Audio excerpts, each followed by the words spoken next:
Welcome everyone. Good afternoon. Um, we, as you know, we do not have, there is no chair of this subcommittee. Right off the bat, I will just read the statement, and then we'll get into the meeting. The Housing Innovation and Development Subcommittee meeting has now commenced. It is August 18th at 12 noon, or 12:03, I should say. We ask all commissioners and guests to mute yourselves until called upon to speak to avoid feedback and background noise. For those who have dialed in using the call-in number to unmute to speak, dial *6 on your phone. Also, prior to speaking, please announce who you are to identify yourself. As a reminder, this meeting is being recorded. We ask that you only use this chat function to request to speak or to announce that you're leaving the meeting so that we can track quorum. Also, to comply with state open meeting law, attendance and votes will be done by the way of roll call using audio, not by using the chat function. So up on the City of Tucson HC update, I'm sorry. Okay. Tomorrow, just last week, El Pueblo Housing Development and HCD held a public meeting at Tucson Museum of Art regarding El Rincon project. That is the affordable housing development at Davis and Maine. And part of the participation, of course, was the architects, Myrtle Poster, Myrtle McDonald. Jim Toffel was present. And it was a good meeting, bringing residents up to date to the project.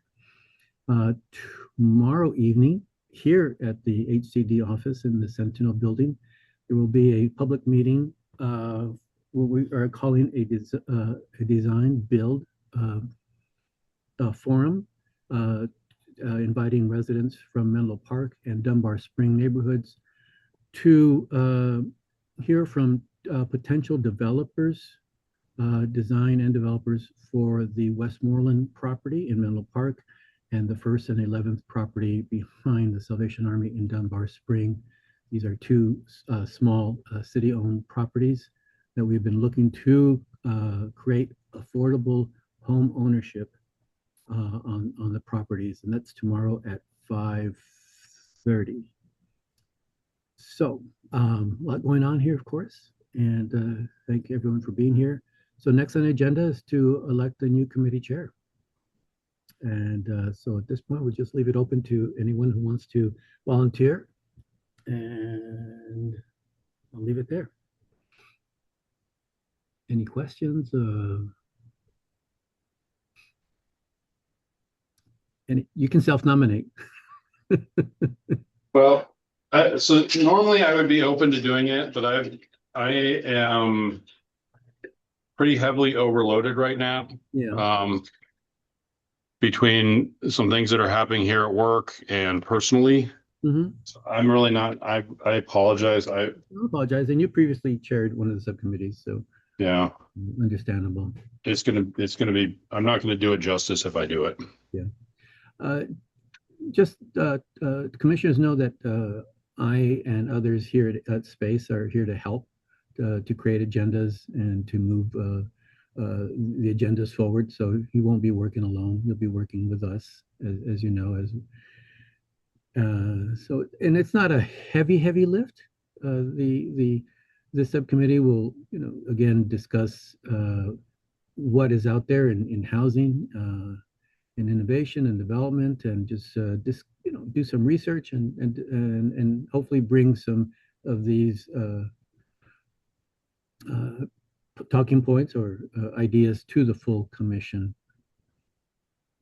That's the role of this subcommittee. It's just to create ideas and do some research on what's happening out there. So I will say I do have agenda items. I have things I think we should be focused on. Great. So I'm happy to kind of help with some of that as well. Appreciate it, Jim. Question. Yeah, Eileen. So I'm trying to clarify what the scope and leadership would be. Is there an existing work plan? Is the chair supposed to create a work plan based on recommendations the commission made to mayor and council? Like, Mhm. what is the, Right. So we've had some fits and starts with this subcommittee. So in the previous iteration, I mispronounced the word, but the previous committee, it did have a work plan, but it's very fluid, Elaine. But with a strong chair of the subcommittee and with our support, we can create a new work plan, if you will. But there is no work plan right now. okay. So essentially, you're starting, I don't want to say starting from scratch, but just creating something new. Okay. I mean, I think maybe similar to Jim, I have some vision for what we could focus on, but what I would want to do is, I guess, check if that, I don't know, does anybody else have interest or vision in what the work plan should look like, I guess, is my question. And does that impact then? Mhm. Well, I think in terms of the responsibilities, so I've chaired these committees before. It's basically you're running through, you're making sure everybody gets a chance to express their opinion. It does require that it's not like your opinion doesn't matter when you chair a subcommittee, but if other members don't agree with your opinion, you got to, make sure that it's balanced. You know what I'm saying? So I think that's the biggest thing. There's really not a ton of preparation. There's usually a pre-meeting each month to come up with the agenda, make sure that we publish the right agenda, and then it's running the meetings and just making sure everybody has a chance to express themselves. Jim, And thanks, then thanks for and the then clarification. typically at the CEHD overall meetings, the recommendations that come out of the subcommittee are usually presented by the chair. Right. And so, the subcommittee itself does not have authority to make any decisions or commitments. Actually, the entire commission doesn't have any authority. All we do is we basically advise mayor and council on affordable housing issues and things that we think that the city should be focused on. That's our purpose as a commission, is to advise mayor and council. So, and but those recommendations typically come from the overall commission. So it has to be put to vote for the overall commission. We don't have a quorum in the subcommittee, so we can't actually we can make recommendations and present it to the overall commission. And then usually what happens is the commission will either say yes, or they'll say, well, what about this? What about that? And then we take it back and we beat it up a little bit more. So historically, it takes 2 to 3 times of presenting something to the overall commission before they get on board, but they always get on board eventually. So that's kind of it. Is you're going to take a little bit bigger leadership role with the overall commission, and it's helping us set the agenda.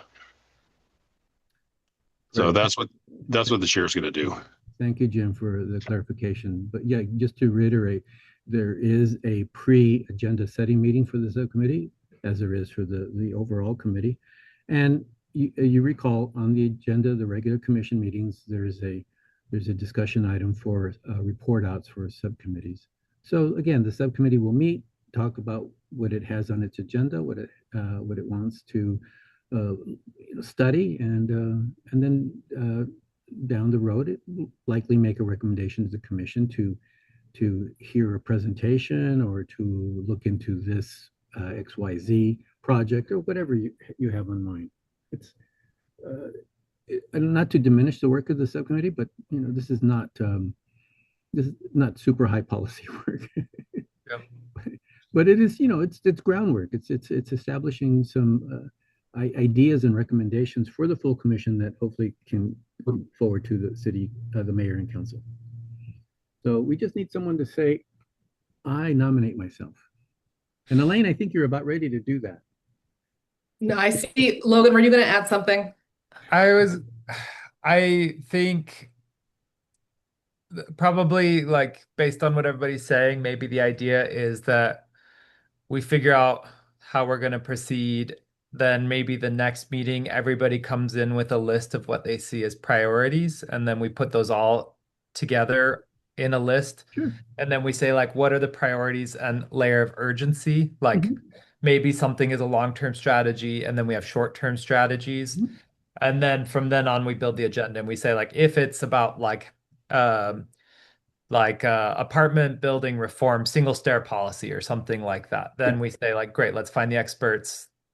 That's one agenda. The next agenda is parking requirements. The next agenda is whatever. And like, that's probably the way I see it looking. I would think about sharing, but my issue is usually that I either am completely open with my schedule or completely unavailable with my schedule, and I Mm. can't predict it because I'm uh relatively self-unemployed or whatever. But I'm happy to support I organizing, don't, creating agendas. But I don't mind being the vice chair and running the meetings once in a while. That's not a problem for me. It's just the other, kind of the other stuff Mhm. outside of these.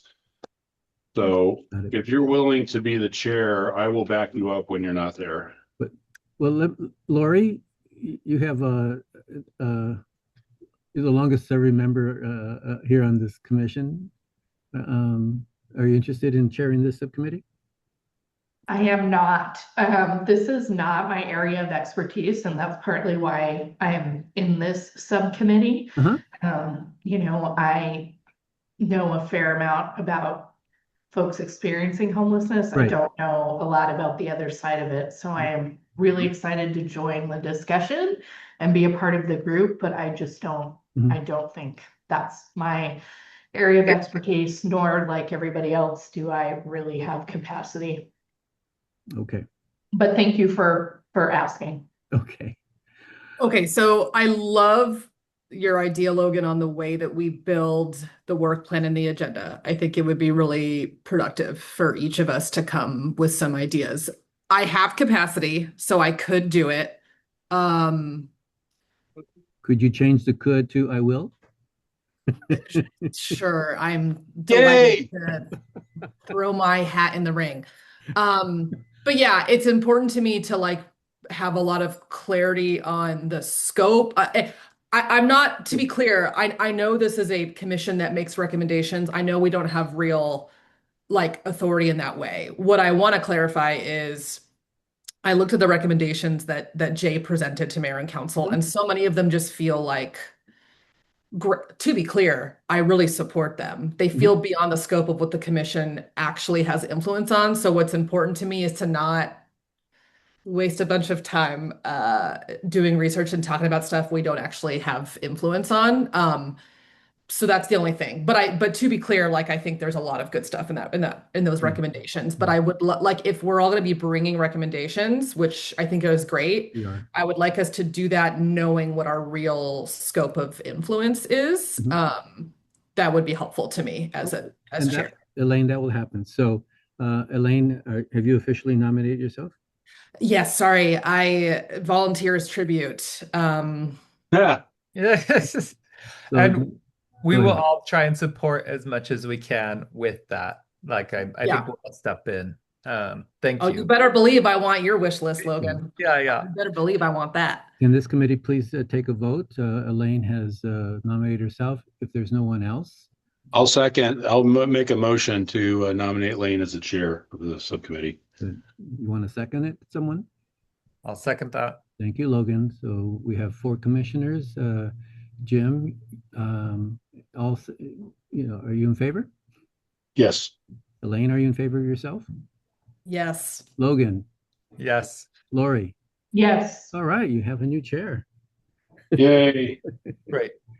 So next on the agenda is what we were just doing for the past few minutes, is to discuss future agenda items of work plan. If you don't have anything right now, we don't have to get into it. We can just, if it's your wish, we can talk in general, or just wait till the next meeting and we can work with Elaine for the next meeting to have something more concrete. Yeah. So how would you like to proceed? If I could, Yeah. what I would probably say is in the Housing Innovation Subcommittee, some of it might be, I would agree with Elaine. I don't want to waste our time here. Like simple, actionable things that can twist the levers and increase housing stock in the city is what I would be interested in. Okay. I think Jim has immense knowledge about the large scale and I don't have that. I permit small scale every day. So I would love to do that, like start getting that small scale a lot more accessible. And then in general, if all of us could bring our observations, write them down and come to the next meeting, that would be helpful. Okay. Thank you, Logan. Elaine, you're the chair.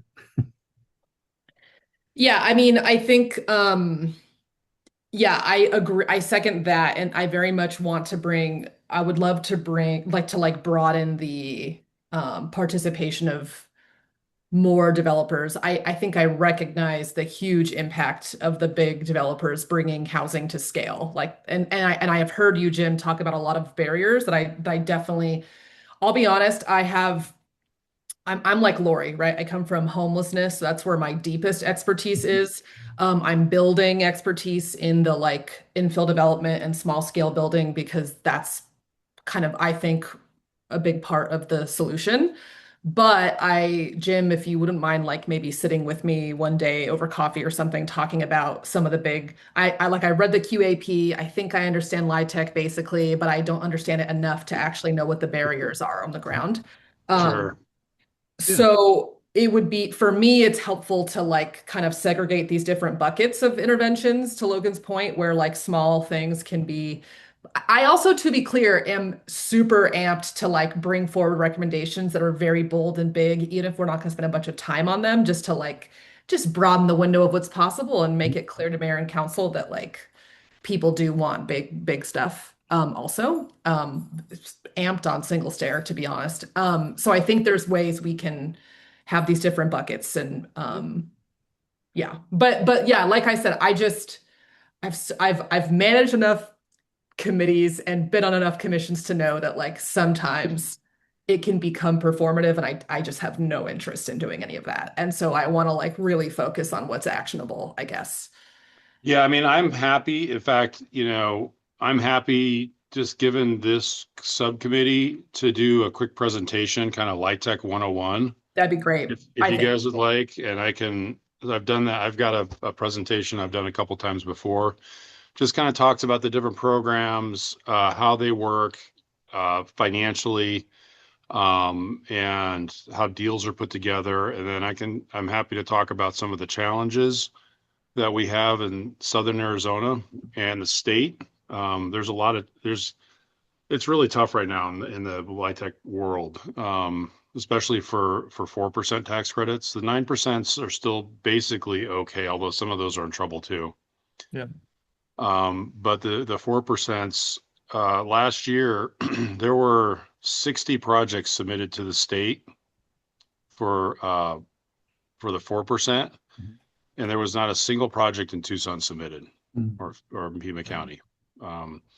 So Tucson has unique challenges, and unfortunately for us, most of the things that will impact our ability to get jobs done down here, the city doesn't have control over, the state does. But I want to use the mayor's relationship with the governor to try to influence some state policy. There's things that we can do at the state level that will have a huge impact on us here locally. Okay. And I mean, that's kind of where my focus is right now, is trying to affect state level policy. I've had conversations with a lot of people in the state house and the state senate to talk about affordable housing policy. Including Warren Peterson, but he is pretty much anti-affordable housing.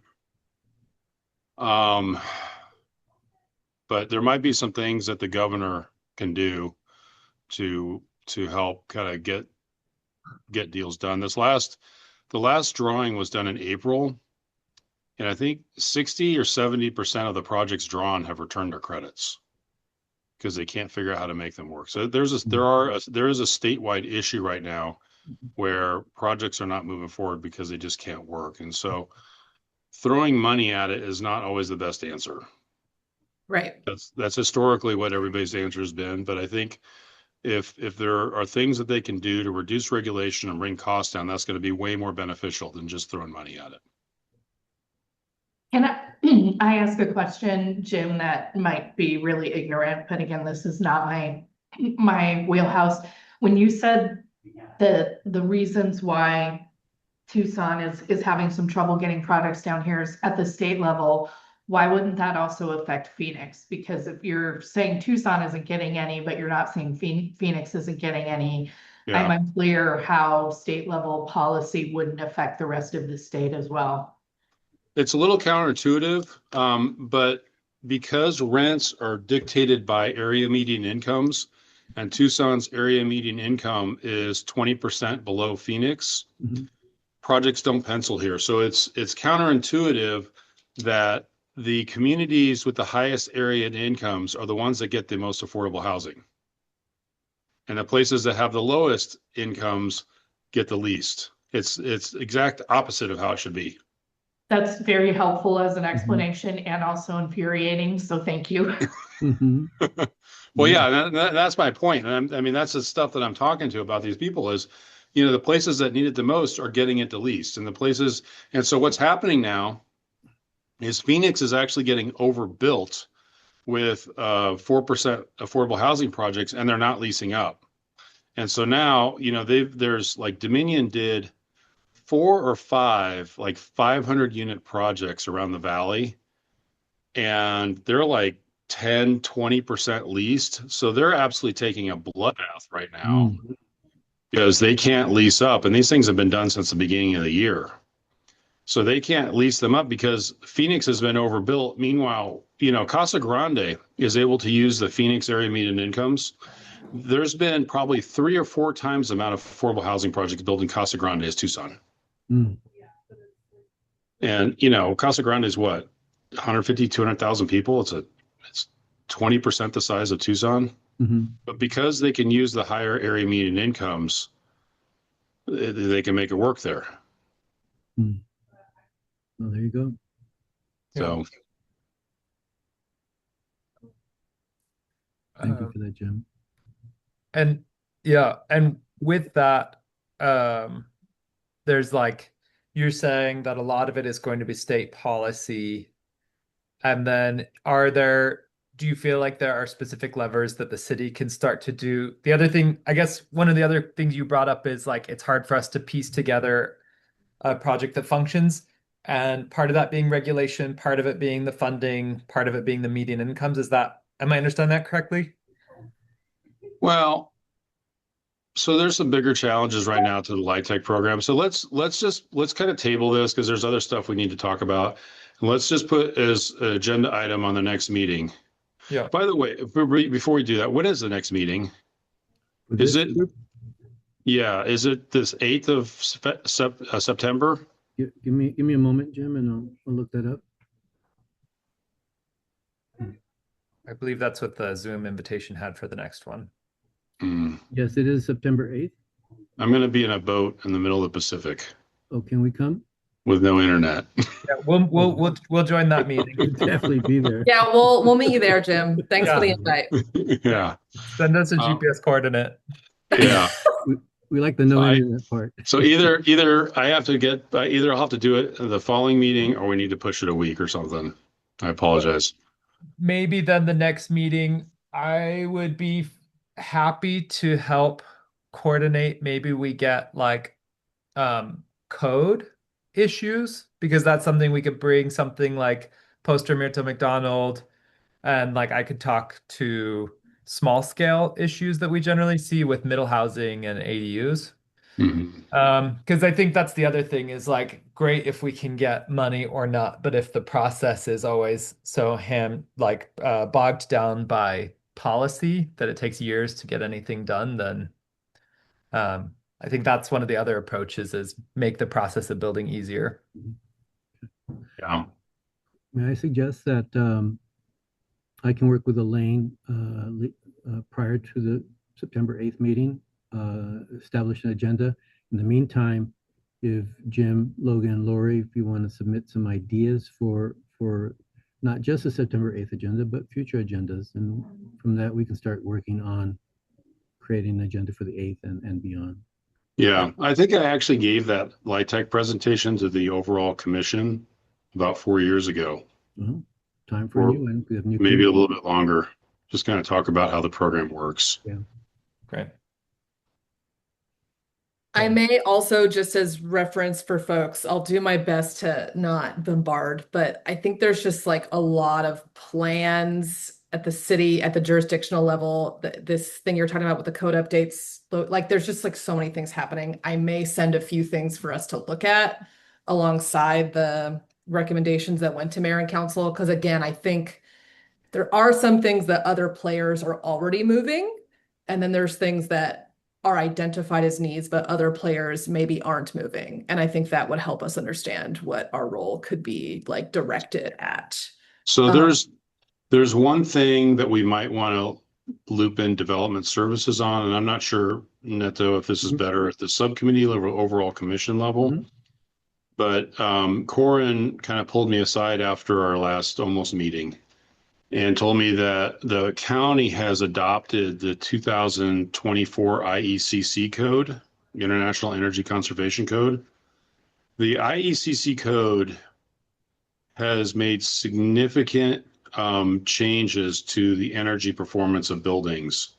And depending on how it's adopted, it could raise costs for new construction by up to about $20,000 a door.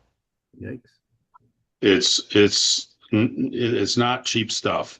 Everything's got to be solar ready, EV chargers, there's a whole bunch of stuff that's in there. And so, the conversation is always affordability versus, energy usage. Mhm. And how do you balance those two things? Because, construction costs have gone up a lot in the last decade. And a lot of it's inflation, but a lot of it is because of changes to the code. Mhm. Right. I Okay. Well, again, that's an agenda item, a consideration. yeah. So they're going to start having public meetings on that here pretty soon, but it would be good, I think, for maybe the Housing Commission to chime in on that.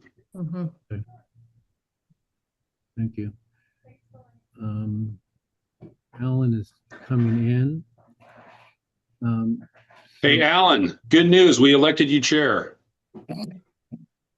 you stole my thunder. He won't even come on. Alan won't even come on. That's what happens when you're late, bud. He just closes his meeting and dips. We never hear from him again. Anyway, okay. Yeah. So Alan, if you can hear us, Elaine McPherson generously volunteered to be the new chair of the subcommittee. Thank you, Elaine. Happy to serve, Alan. And the group was generally discussing, Alan, some ideas for the next agenda meeting and future addenda meetings. And HCD staff will work with Elaine to create, and the commission and the committee to create an agenda for the 8th and following the 8th. Yeah, so Alan, something we talked about before you got here, as we prepare a work plan, I think we just all are going to bring our ideas for what we think are, could be priorities for the subcommittee that might ideally make it to the commission and then maybe to mayor and council. So think about things that you think are relevant. Something I asked for was just like clarity on our scope and what we're able to meaningfully influence. And so I might also be sending around a few pieces. There's just like, there's the pro housing grant, there's the regional affordable housing plan, there's the recommendations that were made a few weeks ago. I think there's a lot of stuff that we need to kind of reconcile to understand what our like actual role is. And so just, you do unfortunately have homework. Sorry. So you're talking about the commission as a whole or this subcommittee when you were? This subcommittee, the 8th. Yeah, okay, that's what I thought. Yeah. Yes. So then I just want us to kind of wrap our arms around what it is we're actually charged with. So. Because the name of it, Housing Innovation and Development Subcommittee, doesn't help me understand what we're doing. Yeah. Yeah, go ahead, Logan. I was going to say a clarifying question. So, if I think we can kind of interpret that how we want, but part of it is like, um, this is another question to clarify. Are we allowed to have like Anchineka present and talk about challenges that they're facing with their projects when they're in the process of building them, and if there are patterns or things that they're seeing or things that they could use support in changes with? That's a good idea. I can't speak for Ann, but certainly can broach her with the idea, that suggestion, the request to make a presentation to the subcommittee. Okay. I mean, I hope She might so. want to present that to the overall committee, though. I think if Yeah. she does that. Yeah, that too. Yeah. Maybe we just get a quick response because she's aside talked to me before about like the Stone and Oracle project.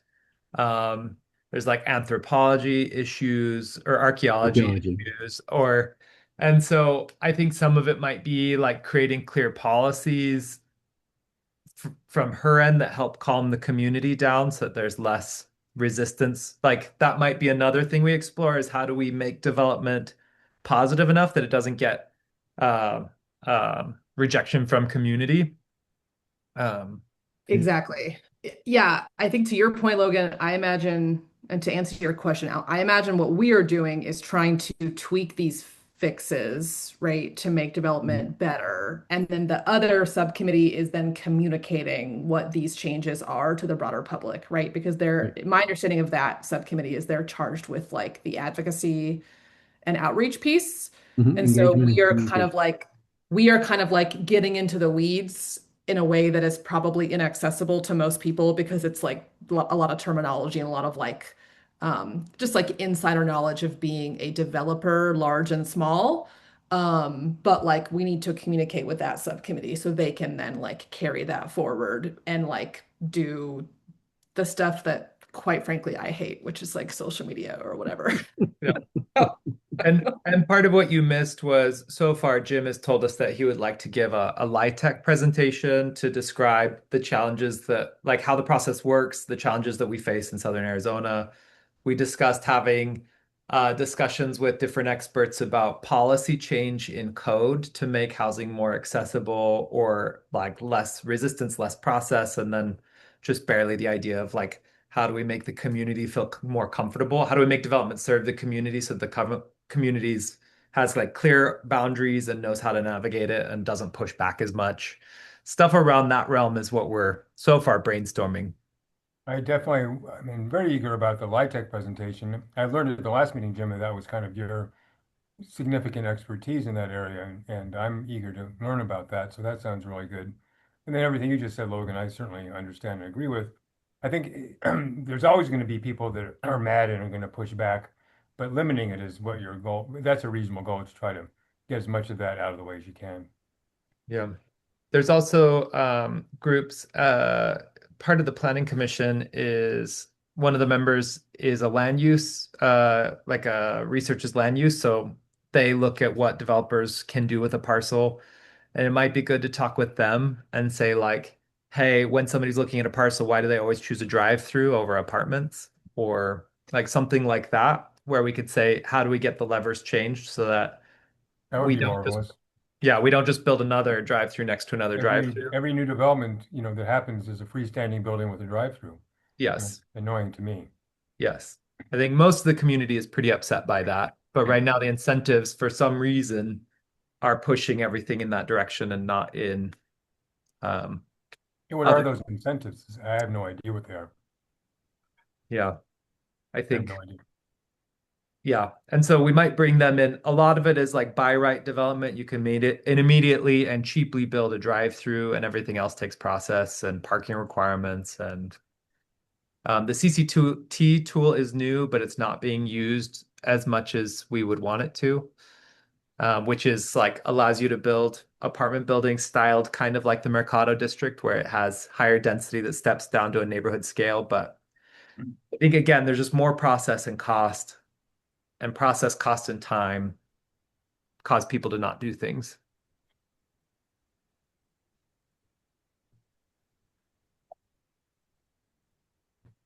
But I think we could get someone to talk through that.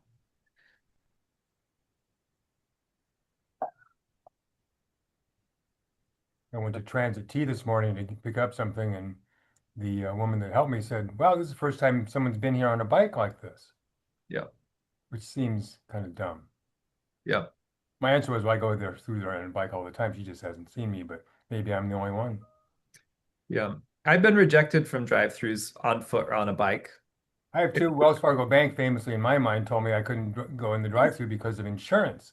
I'm Yeah. thinking, well, it's okay to ride my bike through the parking lot to park it there, but I can't ride through the drive-through. I couldn't make it make any sense. My hometown, which is a small town, people would ride horses to the drive-through. It's a real thing. Yeah. Yeah. I think we just need to start requiring a horse parking at every apartment building. Exactly. Yeah. Gotta have a tie rail. Come Come on, on, everybody. Come on, Jim. We're raising the price of doors. Horse accessibility. That'll be extremely well received by the development community. I think that's a great idea. Maybe the conservative state legislature would get behind it, though. Oh, 1000%. They're like, bring back traditional America. Then we need horse lanes on our streets. Yeah. No, the whole thing's based on the Buggy mythical American lanes. cowboy. That's Yeah. rugged individualism. That's the cowboy epitomizes that. Horses scare the crap out of me. Yeah. They have a brain of their own. They don't always listen to us. Yeah. Yeah. Yeah.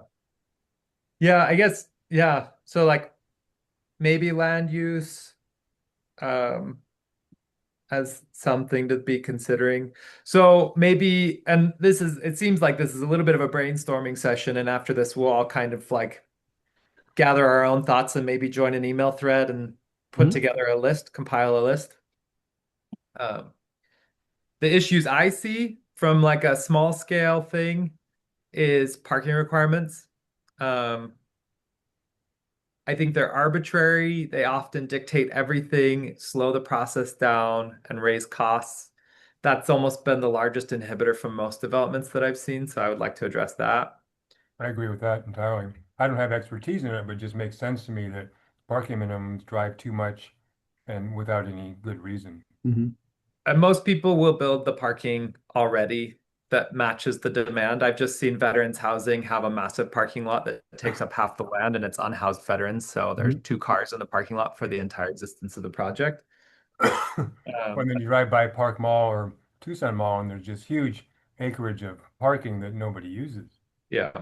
Yeah. And I think it's just like whether people build it or not having the requirement that it goes through a large process and take a lot of time for me I think a lot of things like Jim talked about energy efficiency. Like I'm 100% on board for energy efficiency, but I do think that it needs to be a more nuanced conversation because things like from an ADU perspective, you have to have the ADU solar ready, but you're not allowed to use the sub panel of an ADU to run the solar panels into it. You have to go back to the main panel. So there's no point in making the ADU solar ready.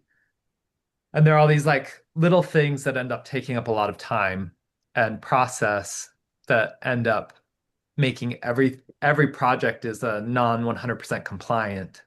So you want to have parameters there to protect the public, but you also don't want to bog down everything with an annoying process where you have the same exact plan through every level of stages, but it just takes new time and justifications and conversations to get it through each of the layers.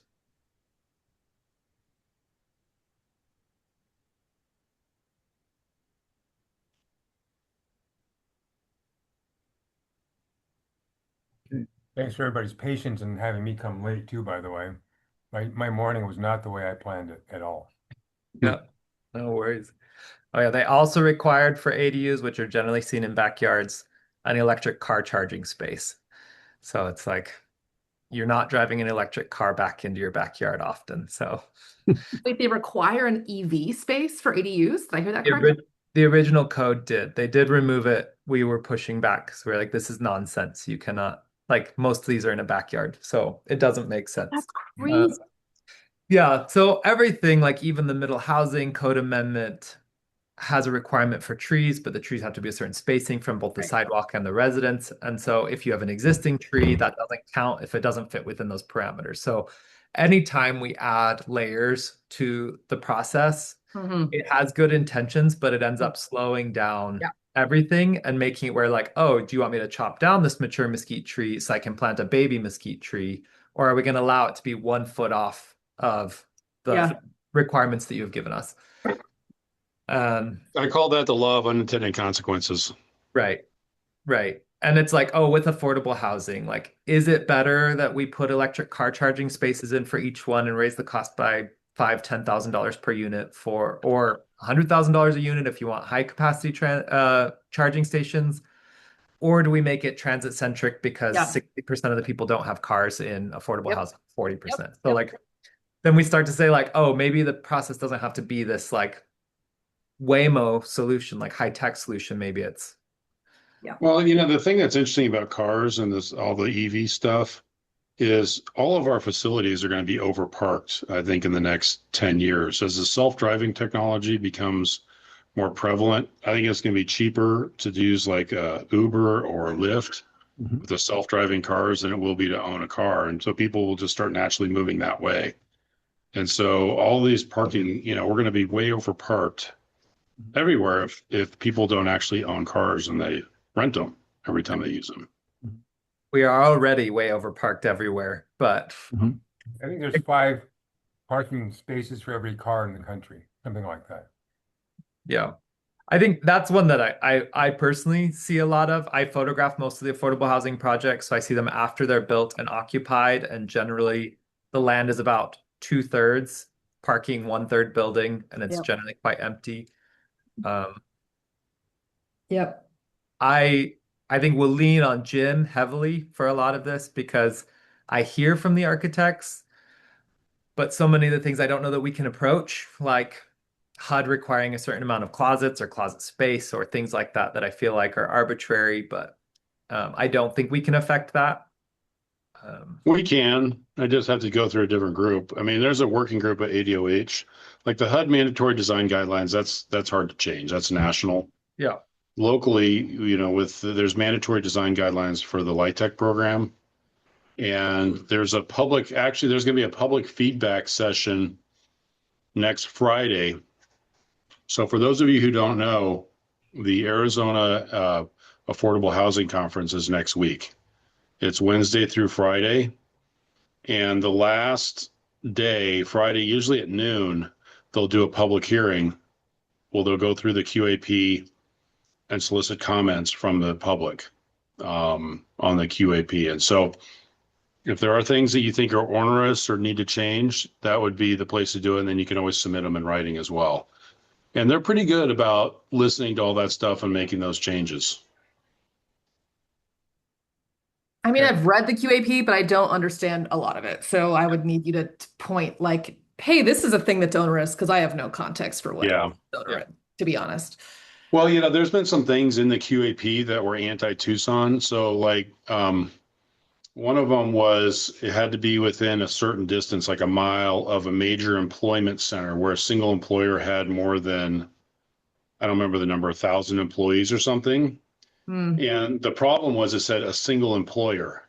So if you're right next to the Tucson Mall, obviously there's more than 1,000 employees in the Tucson Mall, but they're all separate employers. And so you couldn't use that as a large employment base next to the apartments. And so Tucson just doesn't have that many employers that meet that criteria, which seriously limited the available land. And also, are the folks who are going to live there necessarily have workforce entrance to those jobs? That's crazy. Like they may not be skilled enough to get those jobs or whatever. At the Tucson Mall? Most of them. At the Tucson Mall, they probably could, but I mean, like Yeah. other Like- one large Yeah, employer. I mean, if with you're a next to specific- Raytheon, obviously that's, Yeah. yeah. You're overqualified for low-income housing, probably, if it's one of those large institutional 1,000. Exactly. Yeah. Exactly. Yeah. So, I mean, that was an example of something that was kind of, Tucson had a pretty significant disadvantage. And so they changed it. So they said more than 1,000 employees at any given location versus from a single employer. That was a change that they made to help That's Tucson. helpful. Well, you said this is happening next week, you said? Next Friday, Okay, maybe I'll try and reread the but QAP. it's up in Phoenix. There might be a dial in like a remote, but I always get a lot of value out of just sitting there and listening because you listen to all the developers and the feedback that they have, and it kind of clues you in on what are all the issues out there surrounding the QAP. So just listening to everybody kind of talk, not necessarily even talking, but just listening to everybody and the questions that they have and the comments is very valuable. Okay. Yeah.